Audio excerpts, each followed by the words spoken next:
Irmãos amados, saúdos com a graça e a paz do nosso Senhor e Salvador Jesus Cristo. Como é bom nós vermos, por intermédio da Santa Palavra, que Deus foi misericordioso com o seu povo. Tirou-lhes o coração de pedra e colocou-lhes um coração de carne. O Senhor, quando estávamos mortos nos nossos delitos e pecados, nos deu a sua misericórdia, a vida nele, por intermédio de Cristo Jesus.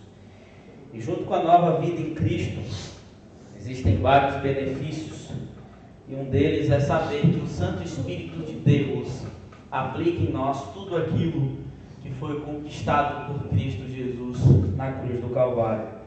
E é também sobre isso que nós iremos falar nesta noite. Nós estamos na exposição da carta do apóstolo Paulo aos Romanos, e nós chegamos ao capítulo 8 de Romanos. Sem sombra de dúvidas, queridos, esse é um dos capítulos mais queridos pelo povo de Deus. Um capítulo que nos traz esperança, que nos traz paz, regozijo e ainda muito mais certeza do amor de Deus para com os seus. É interessante como esse capítulo traz refrigério à nossa alma, por ver como o Santo Espírito de Deus, o Deus soberano que habita no meio da igreja, que aplica a obra de Cristo Jesus, nos conduz a cada dia para que possamos então um dia viver eternamente com o nosso Deus. E nesta noite nós vamos começar então a meditar no capítulo 8 de Romanos, desta vez dos versos 1 a 11. Romanos 8, de 1 a 11. Nunca vi tanta água nesse púlpito. Glória a Deus.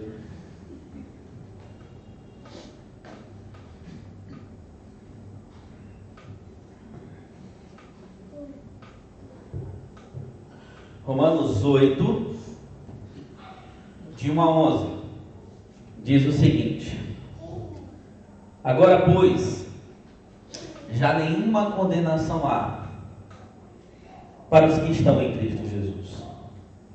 Porque a lei do Espírito da vida em Cristo te livrou da lei do pecado e da morte. Porquanto que for impossível a lei, no que estava enferma pela carne, isso fez Deus enviando o seu próprio Filho, em semelhança de carne pecaminosa, e no tocante ao pecado, e com efeito condenou Deus na carne o pecado, a fim de que o preceito da lei se cumprisse em nós, que não andamos segundo a carne, mas segundo o Espírito. Porque os que se inclinam para a carne cogitam das coisas da carne, mas os que se inclinam para o Espírito, das coisas do Espírito. Porque o pendor da carne dá para a morte, mas o do Espírito para a vida e paz. Por isso, o pendor da carne é inimizade contra Deus, pois não está sujeito à lei de Deus, nem mesmo pode estar. Portanto, os que estão na carne não podem agradar a Deus. Vós, porém, não estáis na carne, mas no Espírito, se de fato o Espírito de Deus habita em vós. E se alguém não tem o Espírito de Cristo, esse tal não é dele. Se porém Cristo está em vós, o corpo, na verdade, está morto por causa do pecado, mas o Espírito é vida por causa da justiça. Se habita em vós o Espírito daquele que ressuscitou a Jesus dentre os mortos, esse mesmo que ressuscitou a Cristo Jesus dentre os mortos, vivificará também o vosso corpo mortal, por meio do seu Espírito que em vós habita. Amém. Vamos falar com Deus, queridos, mais uma vez, pedindo que o Senhor nos ajude para que compreendamos a sua palavra. Ó Deus, como é bom, Senhor, termos a tua santa palavra. Como é bom, como é gracioso, Deus, conhecê-la, porque ela é a guia, Senhor, é o guia da nossa vida. Se não a tivéssemos, seríamos como cegos, Senhor. Mas a tua palavra nos guia pela escuridão deste mundo, nos apontando para o caminho, nos apontando para a vida, que é Jesus Cristo. Mas nem pensamento acerca da tua palavra, nenhuma compreensão acerca da sua palavra é possível senão por intermédio do teu Santo Espírito. Portanto, nós pedimos a Ti, Deus, que por meio dele venha iluminar a nossa mente, para que compreendamos mais a tua palavra, para que possamos, Deus, entender o que o Senhor tem a nos ensinar nesta noite, para que mais uma vez, Senhor, a tua palavra dentre o nosso coração, nos traga esperança, regozijo no Senhor, mas o anseio da responsabilidade, da necessidade de viver uma vida para Ti. Trabalha, Senhor, no nosso coração nesta noite. Nós cremos que o homem pregador não pode, Deus, trazer eficácia no meio da pregação da Tua palavra, mas o Espírito Santo, usando este instrumento, falho e pecador, mas alvo da Tua graça, esse sim trabalhará para a glória do Teu nome. Ajuda-nos, Deus, em nome de Jesus. Amém. Irmãos, no mundo corporativo, é bem comum que grandes empresas comprem outras grandes empresas. Nós temos, por exemplo, empresas de bebidas muito conhecidas há muitos anos que foram compradas por uma empresa só, que é a Ambev. Então tudo se tornou uma só. E muitas vezes essas empresas compradas são colocadas em nova direção. E nessa nova administração, geralmente a maioria dos empregados das empresas compradas permanecem, continuam ali com seus empregos. Mas a gerência, aqueles que comandam de alguma forma as empresas que foram compradas, é mudada para que seja aplicada a nova filosofia de trabalho, a nova maneira em que tudo irá caminhar dali para frente. Isso é muito comum de se ver. Nós passamos, por exemplo, em algumas empresas, em algumas lojas, e muitas vezes está escrito assim, sobre nova direção. E essa nova direção vai ditar tudo o que acontece. Irmãos, isso ilustra um pouco o que acontece também quando Cristo Jesus, pela sua obra, compra a nossa vida na cruz do Calvário. Quando Ele nos resgata do domínio da morte, da escravidão do pecado, do erro, e nos compra pelo seu precioso sangue, com o Espírito Santo, com o seu Espírito Santo, agora Ele vai aplicar essa nova administração na nossa vida. Ele vai aplicar tudo o que Ele fez por nós, por meio do Santo Espírito, para que agora então possamos viver de acordo com a sua vontade, dos seus preceitos e tudo aquilo que Ele preparou para nós. E em partes também é isso que o apóstolo Paulo está falando no texto que nós acabamos de ler. E para nós compreendermos, irmãos, o que vai ser pregado aqui em Romanos 8, de 1 a 11, precisamos então retornar um pouco ao capítulo de número 7 da carta aos Romanos, que quando compreendido também nos ajuda a compreender ainda mais o que Paulo está falando no capítulo de número 8. Paulo começa o capítulo de número 7, queridos, dizendo que a lei tem domínio sobre o homem durante toda a vida deste homem. Quando o homem não vive para Deus, quando o homem não está debaixo de Cristo Jesus, a lei tem um domínio condenatório sobre ele, enquanto ele vive. É isso que Paulo está dizendo. Mas Cristo Jesus, pela sua misericórdia, nos trouxe a morte juntamente com Ele, nos fez morrer juntamente com Ele por meio do seu corpo, para ressuscitarmos uma nova vida e assim poder viver então debaixo do domínio único de Cristo Jesus. Quando nós chegamos no verso de número 5, Paulo ele vai mostrar qual é a situação daqueles que vivem debaixo do domínio condenatório da lei. Ele diz assim: porque quando vivíamos segundo a carne, as paixões pecaminosas postas em realce pela lei, operavam em nossos membros a fim de frutificarem para morte.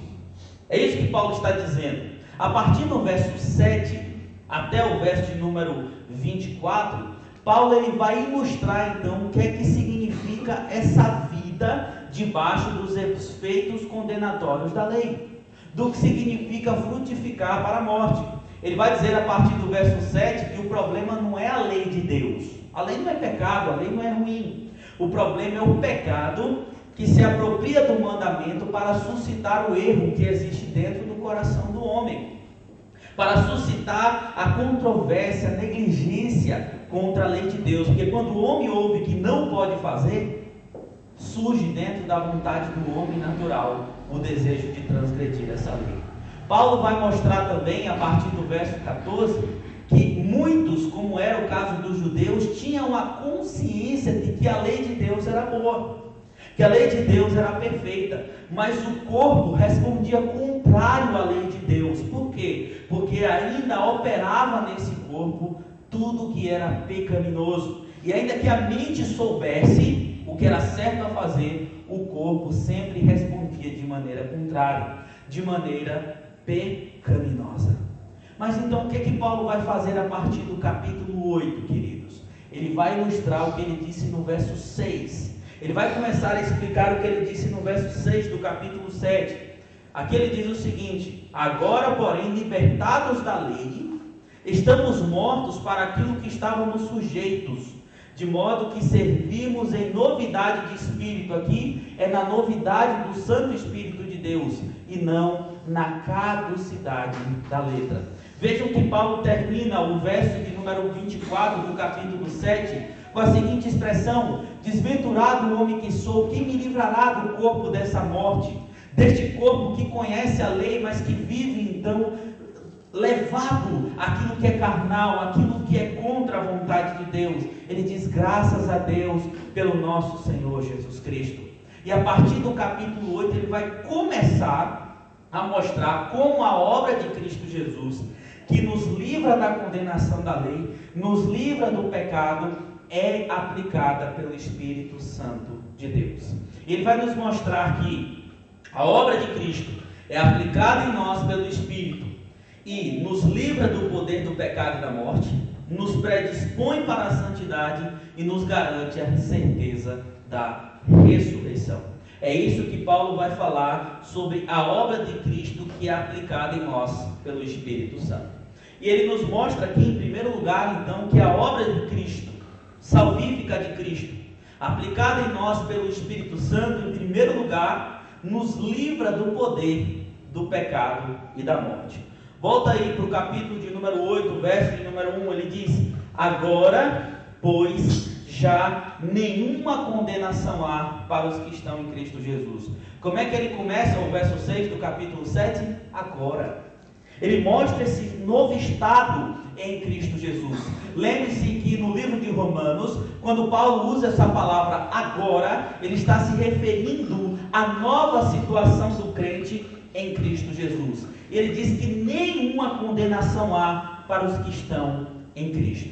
Condenação aqui, queridos, é o juízo justo de Deus contra o pecado, é o juízo justo de Deus contra aquilo que nós antes merecíamos. Lembre-se que Paulo vai dizer antes, até lá o capítulo 3, que tanto os judeus quanto os gentios estavam debaixo da ira de Deus. Porque não há quem faça o bem, não há quem busque. E apenas conhecer a lei de Deus, como os judeus pensavam, não era suficiente para poder livrar o homem da ira de Deus. Que só Cristo Jesus poderia, mas que Deus sim é justo em se irar contra a humanidade. É justo em condenar a humanidade pecadora. Mas Paulo vai dizer que agora essa condenação, o justo juízo de Deus, já não está sobre nós. E por que não está sobre nós? Porque nós fomos justificados. Lembre-se que no capítulo 3, dos versos 21 a 31, Paulo fala que nós fomos justificados por Cristo Jesus. Não existe mais condenação. Cristo pagou a nossa dívida diante de Deus e agora nós podemos ficar em paz. Paulo, usando um judeu ali na sua mente, retórico, alguém que conhecia a lei de Deus, mas que não sabia como se libertar, diz: desventurado homem que sou, quem me livrará do corpo dessa morte, que me leva à condenação? E a resposta é Cristo.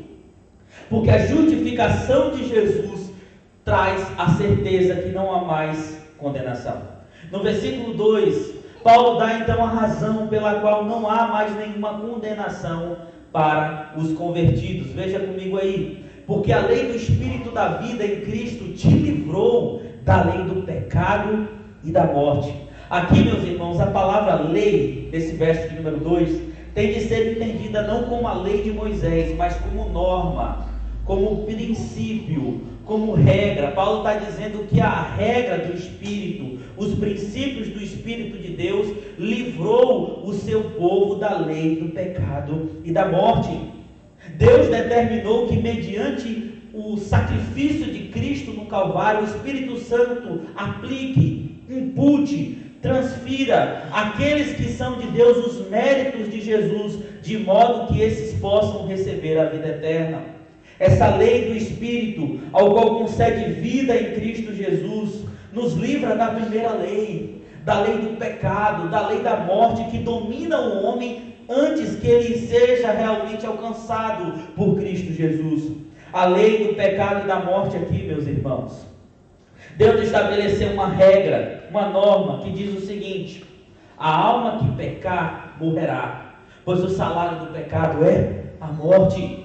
E quem quebrasse a lei de Deus seria condenado à morte física, à morte espiritual. E nenhum homem pode cumprir a lei de Deus perfeitamente, é impossível. Tiago diz que quando você quebra um dos mandamentos, não adianta se você cumpre o outro, você já transgrediu toda a lei. Mas a lei do Espírito que habita em nós nos deu vida, queridos. Nós fomos libertos das masmorras do pecado, da tirania do pecado, da nossa inimizade contra Deus. E como isso foi possível? A lei de Deus, apenas por si, nunca libertaria o pecado da vida do homem, pois não pode trazer vida, não pode livrar o pecador da escravidão do pecado. Pelo contrário, a lei sem Cristo só realça aquilo que há de ruim em nós e traz condenação. Assim, era impossível somente a lei salvar alguém, e é por isso que Jesus foi enviado por Deus. A semelhança de carne pecaminosa, e com efeito condenou Deus na carne de Cristo o nosso pecado. Esse foi o plano de Deus. Isso foi o que Deus fez por nós, queridos. É o que ele diz no verso de número 3: o que for impossível à lei, no que estava enferma a carne, isso Deus fez enviando o seu próprio Filho. A semelhança de carne pecaminosa, no tocante ao pecado, e com efeito condenou Deus na carne o pecado.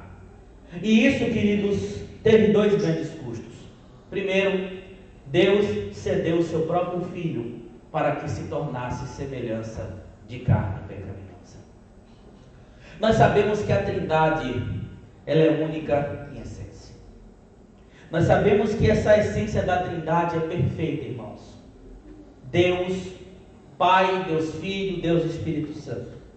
Mas mesmo com toda a glória, com tanto poder, todos que estavam ali criando os céus e a terra, é impossível nós vermos lá em Gênesis capítulo 1 que Deus Pai, Deus Filho, Espírito Santo estavam ali na criação. Decidiu Deus então enviar o seu Filho amado, a sua essência, Deus, Criador de todas as coisas, o Verbo vivo, para se tornar carne, para então se tornar como um de nós, limitado, com dores, com aflições, homem semelhante a nós. Para quê? Para que Cristo sofresse na carne uma condenação que era nossa. Jesus não teve pecado. Jesus não foi gerado no pecado. 1 Pedro 2,22 diz: o qual não cometeu pecado, nem na sua boca se achou engano. Esse Deus Todo-Poderoso se fez carne. Isso quebra, por exemplo, a afirmação dos docéticos, uma seita muito forte entre os séculos 2 e 3 depois de Cristo, que negavam a existência do corpo material de Cristo. Eles diziam que Cristo era uma espécie de holograma, de ilusão. Por quê? Porque o corpo, a matéria é corrompida e ruim, e o espírito é bom. Então Cristo, o Filho de Deus, não poderia ser carne. Mas Paulo está dizendo que Deus fez o seu Filho carne, para que ele sofresse na carne uma condenação que era nossa. Mas outro grande custo foi que Deus usou esse corpo de Cristo para nele derramar a sua ira pelos pecados cometidos por aqueles que ele escolheu salvar antes da fundação dos tempos. Lembre-se do que está escrito em Isaías 53:10. Diz: todavia agradou ao Senhor moê-lo, fazê-lo enfermar. A palavra hebraica aqui para enfermar apresenta a ideia de ser afligido fisicamente, quando der ele a sua alma, o seu corpo, como oferta pelo pecado. Veja que lá em Levítico, do capítulo 1 ao capítulo 7, nós temos as prescrições, aquilo que era necessário para que os sacrifícios fossem oferecidos a Deus de maneira correta, mas tudo aquilo prefigurava Cristo Jesus. Lá no livro de Hebreus, o autor diz que Jesus é tanto sacerdote, o sacerdote representava o povo diante de Deus, quanto sacrifício, quanto oferta. Os sacerdotes ofereciam sacrifício ao Senhor, Cristo se ofereceu como sacrifício. Paulo diz em 2 Coríntios 5:21, aquele que não conheceu o pecado, ele o fez pecado por nós, para que nele fosse feito a justiça de Deus. Cristo destruiu o poder do pecado ao levar a nossa culpa na sua carne, a fim de que, verso 4, o preceito ou a exigência da lei se cumprisse em nós. Querido, Jesus cumpriu a exigência da lei, e esse cumprimento é transferido para nós pelo Espírito Santo, que imputa em nós a justiça de Cristo e os benefícios da sua morte.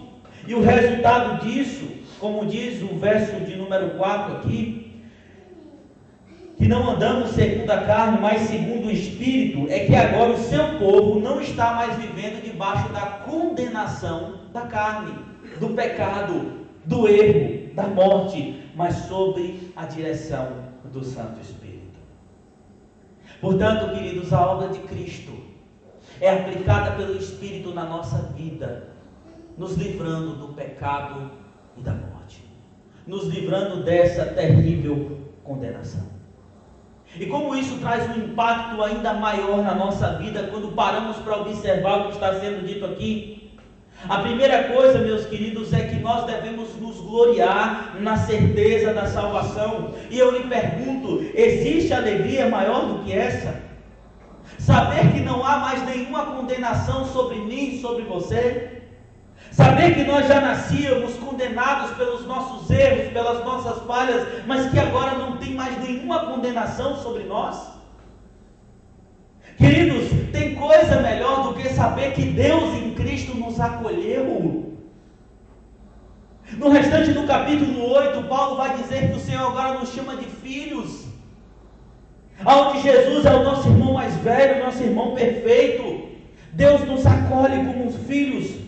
Isso nos leva também, queridos, a perdoar a nós mesmos. É interessante o que o Beto falou aqui, porque casa claramente com o que nós devemos pensar quando vemos essas palavras. Talvez você tenha entrado aqui nessa noite com a consciência pesada. Quantos de nós temos essa dificuldade de perdoar a nós mesmos?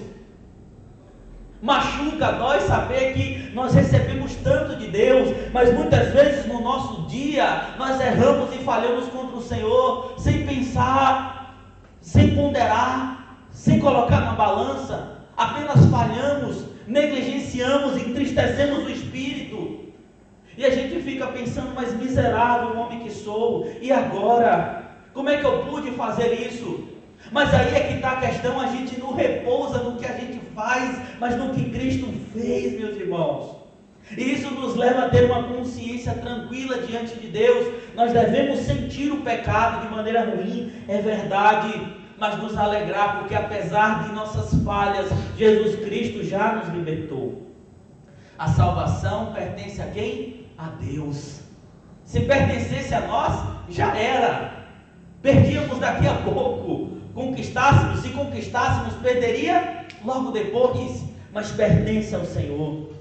Uma outra coisa que devemos pensar, queridos, é que também não está em Cristo não viver para a glória de Cristo, não ser alvo da misericórdia de Cristo, as pessoas que assim vivem não podem fazer nada para agradar a Deus.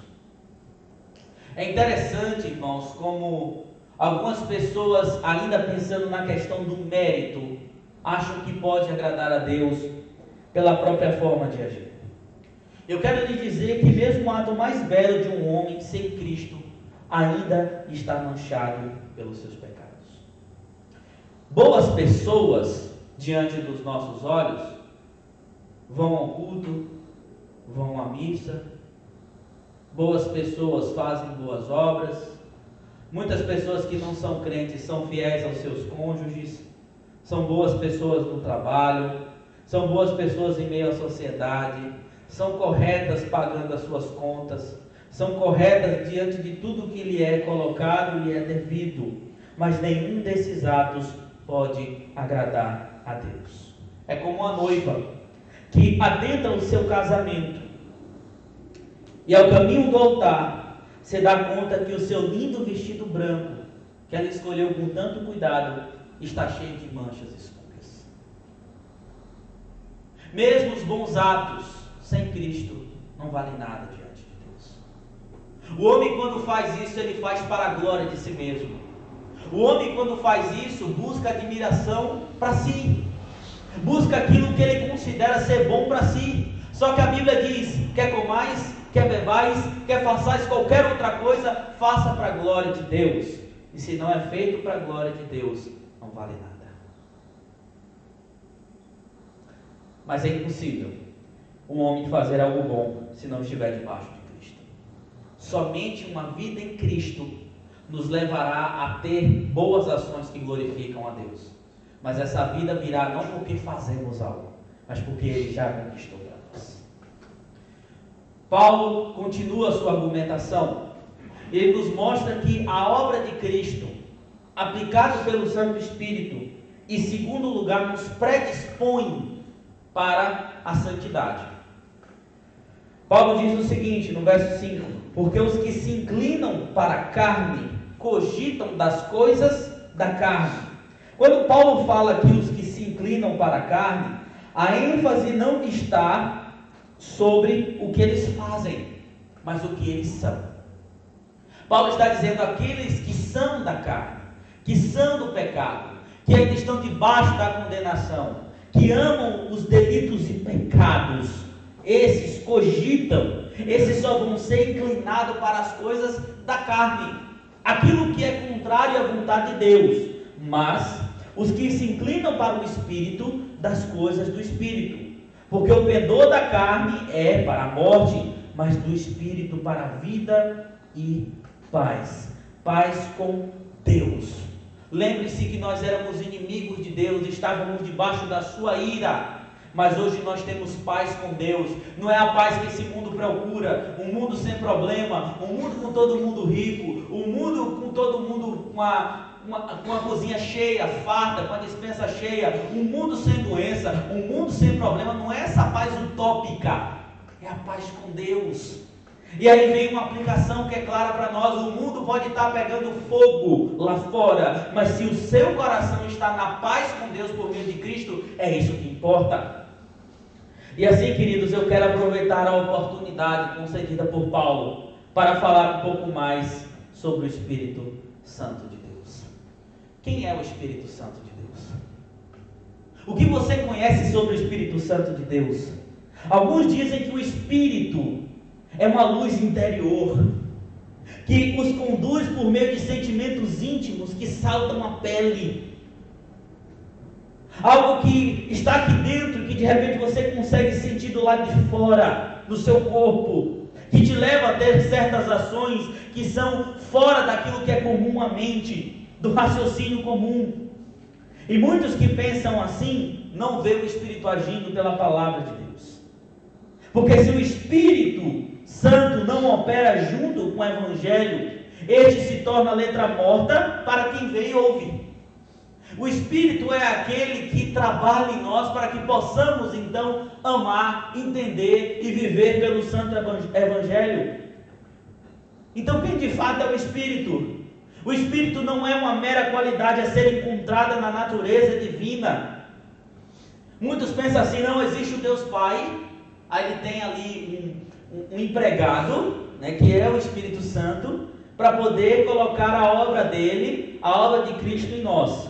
Muitas pessoas pensam assim, mas o Espírito não é uma simples influência ou poder de Deus, nem operação do poder de Deus em nossa santificação apenas. Ele é Deus em essência, Ele é Senhor. Na Trindade todos são iguais, cada um com funções diferentes. O Espírito Santo é Deus, meus irmãos, é uma pessoa santa e inteligente. A obra do Espírito Santo é fazer concluir aquilo que o Pai planejou realizar através do seu Filho. Por causa disso, Deus se nos deu a conhecer e somos ensinados a confiar nele. Não há bem que recebemos senão o que nos é trazido e operado pelo Espírito Santo de Deus. Não há em nós bem nenhum para com Deus, nenhuma fé, nenhum amor, nenhuma obediência à sua vontade, exceto diante daquilo que somos capacitados a fazer pelo Espírito Santo. Precisamos entender, portanto, que todo bem resultante da salvação nos é legado pelo Espírito Santo. Sem Ele nada nós poderemos fazer. João capítulo 15. Pelo Espírito Santo somos levados a viver para Deus, nascidos novamente, santificados para agradar a Deus em toda boa obra. Ou seja, o Espírito Santo é tudo que nós temos. Ele é Deus, Ele aplica a obra de Cristo em nós, é Ele que nos capacita para toda boa obra. O Espírito Santo conduz a sua igreja, e é por isso que agora somos inclinados a viver pelo Espírito para as coisas de Deus, para sermos santos de fato. Pois, como nos diz os versos 7 e 8, quem vive na carne não pode agradar a Deus, não pode viver para a glória de Deus. Quando Paulo fala carne, ele não está se referindo ao tecido macio que cobre o nosso esqueleto, nem os apetites do nosso corpo, nem o que leva então a característica da natureza humana. O que Paulo está dizendo é a natureza corrupta, egocêntrica, caída. É mais que sensualidade, luxúria. É o homem vivendo no nível terreno e material, separado de Deus. Paulo não descreve aqui, queridos, e isso é importante a gente entender, dois tipos de cristãos. Um carnal e outro espiritual. Esse é o equívoco de alguns que interpretam o capítulo 7. Ah não, existe um crente espiritual que é carnal ao mesmo tempo. Não. Paulo está dizendo que existem dois tipos de pessoas diferentes. Hoje nós estamos vivendo um tipo de cristianismo liberal que está sendo defendido, que o crente pode ser carnal e espiritual ao mesmo tempo, principalmente por muitos que estão na mídia. Parece que a pessoa tem um Instagram hoje e tem muitos seguidores. É meio estranho esse negócio, né? Meus seguidores. Parece que ele se torna autoridade em tudo que fala. A mídia começa a propagar, então, ó, fulano de tal falou. Nossa, então se fulano de tal falou, O que nós estamos vendo hoje é muitos se rendendo às ideologias deste mundo e dizendo sim que um cristão pode ser crente espiritual, mas viver pelas obras da carne. Um cantor conhecido como Leonardo Gonçalves, por exemplo, que tem uma voz maravilhosa, que tem hinos excelentes, hoje é um dos maiores defensores do cara viver na carne, no erro, naquilo que é contra a vontade de Deus. Esse dia ele foi numa igreja formada para pessoas que são homossexuais, e ele pediu desculpa a essas pessoas porque ele não representava os evangélicos. Eu disse graças a Deus por isso, porque na mentalidade dele, ele diz que Deus aceita tudo, o que não diferencia dele chegar também numa igreja onde só tem adúlteros e dizer a mesma coisa, onde só tem ladrão e dizer a mesma coisa, porque tudo é pecado diante de Deus. Nós temos aí a menina do PlayStation, Priscila Alcântara. Ela era muito melhor quando ela dava PlayStation lá no Bom Dia e Companhia. Hoje em dia, né, ela vive do jeito que ela quer, ela marca o seu corpo com tudo, vive em festa, vive em balada, vive a vida do jeito que ela quer e diz assim: o Jesus que eu acredito é um Jesus do meu jeito. É o Jesus que perdoa tudo, é o Jesus que diz que nós não somos pecadores, é o Jesus que aceita tudo. Daniela Araújo, uma outra cantora gospel, dentre outros, pastores que estão na mídia mais conhecidos, como Caio Fábio, Ed René Kivitz e outros que estão aí, que dizem o seguinte: você pode sim ser crente, mesmo você vivendo as misérias da carne. E não é isso que Paulo está falando. Paulo está aqui apresentando um contraste. Por isso que não é possível, irmãos, entendam, não é possível viver no Espírito e na carne ao mesmo tempo. Paulo mostra esse contraste, essa diferença. Queridos, nós não somos perfeitos, nós falhamos, mas apesar dos nossos erros, o crente verdadeiro é conduzido pelo Espírito a abandonar o erro e viver da maneira que agrada a Deus. Foi assim no início da nossa conversão, e é assim agora também. Quando Deus converteu a sua vida, o que é que aconteceu? Você olhou para o seu pecado, você olhou para a sua vida pregressa, você disse: eu estou em pecado contra Deus, eu preciso então deixar, abandonar esses pecados e viver para a glória de Deus. É a mesma coisa. Isso é ser um cristão. Meus irmãos, o crente de verdade não vive na carne, a carne escraviza, mas o Espírito de Deus liberta. A carne produz tormento, mas o Espírito Santo traz paz. A carne dá para a morte, mas o pendor do Espírito para a vida e paz. É isso que Paulo está dizendo. E a obra de Cristo é aplicada em nós pelo Espírito, para que sejamos inclinados para fazer o bem, para viver em santidade. Irmãos, não há nada melhor do que entender que essa é a principal obra do Espírito Santo.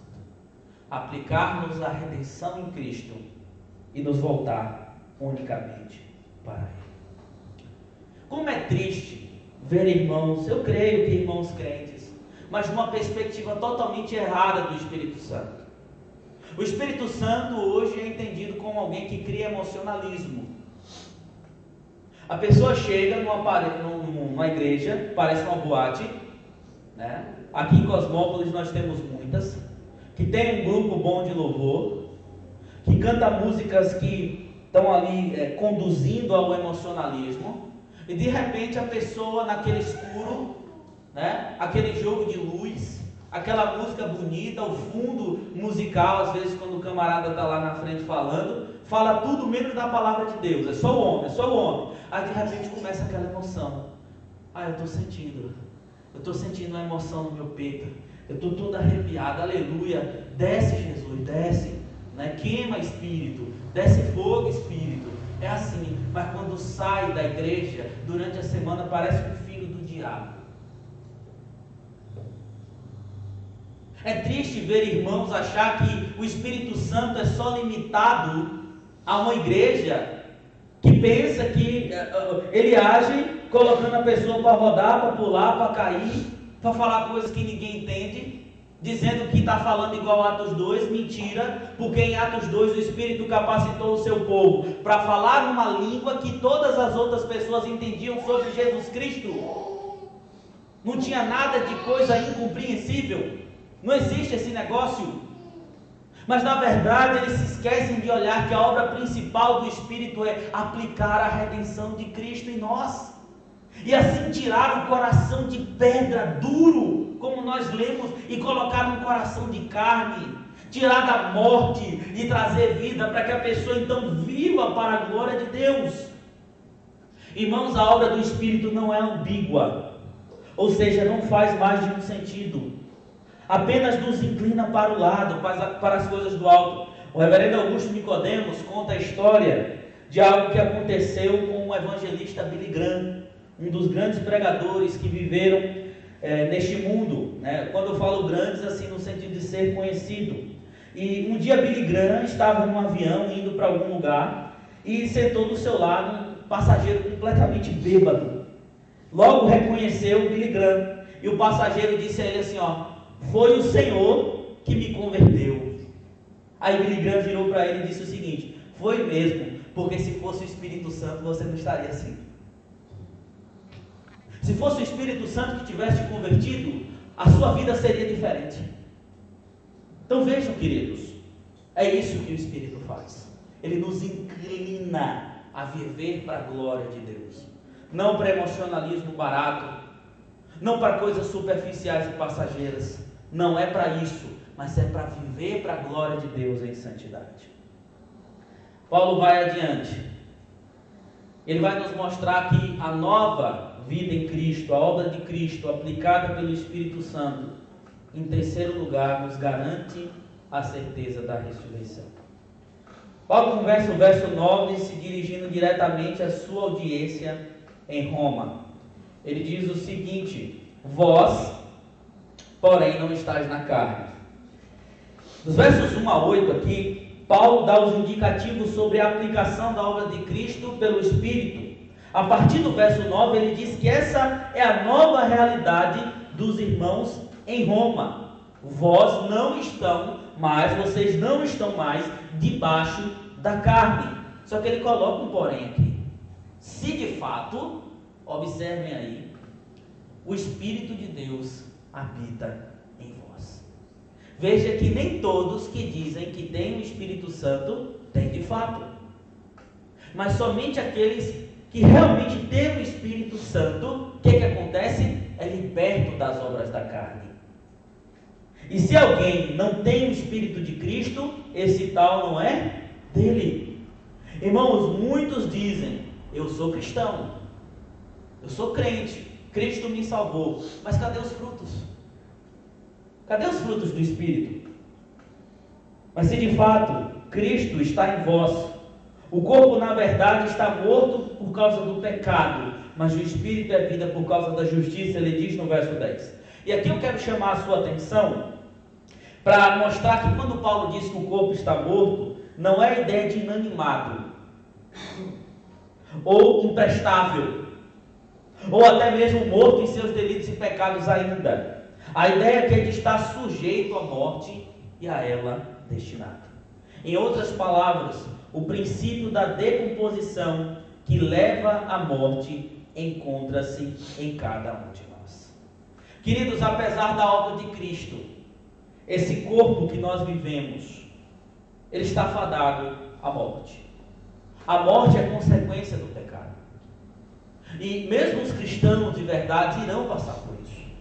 Só que o que traz esperança, irmãos, que é o passo que isso acontece. O Espírito Santo vivifica o nosso espírito por causa da justiça de Cristo. É isso que Paulo está dizendo no verso 10. Isso vem a nós por meio da Santíssima Trindade. Veja que eles são citados aqui mais claramente, para que se cumpra um propósito bem específico. Cristo vivifica por meio do seu Santo Espírito de forma perfeita a nossa vida dia após dia, mas Ele também vivificará esse nosso corpo mortal. Ele vivificará esse nosso corpo que está fadado à morte. Olha o que é que ele diz no verso de número 11. Se em vós habita o Espírito daquele que ressuscitou Jesus entre os mortos, esse mesmo que ressuscitou a Cristo dentre os mortos, vivificará também o vosso corpo mortal. Irmãos, a habitação do Espírito Santo, em quem de fato ele habita, garante a ressurreição do cristão. Assim como esse Espírito ressuscitou Jesus dentre os mortos, teremos um corpo transformado, teremos um corpo totalmente reestruturado, refeito para a glória de Deus, diferente do pensamento dos gregos, que influenciou os docéticos, os quais pensavam que o homem só evoluía na mente, o corpo era uma espécie de tumba que aprisionava o ser humano, e que após a morte eles estariam totalmente evoluídos, porque o corpo prende a evolução do homem. Aqui diz que o nosso corpo também será vivificado, o nosso corpo também será transformado. Assim, corpo e alma que foram separados pela morte serão reunidos eternamente para a glória de Deus, à semelhança de Cristo Jesus. Cristo está no céu com o corpo glorificado. Ele não está só em espírito, ele está em carne e em espírito. Isso, queridos, faz parte daquilo que nós conhecemos como escatologia inaugurada. A vida eterna é uma realidade atual já em nós, mas ainda não totalmente experimentada. Mas isso acontecerá quando Cristo retornar e nós receberemos esse corpo glorificado. Isso pode, meus irmãos, ser confortante quando compreendemos de fato o que isso significa. Preste atenção. Muitos dos sofrimentos que passamos são sentidos aonde? No corpo físico.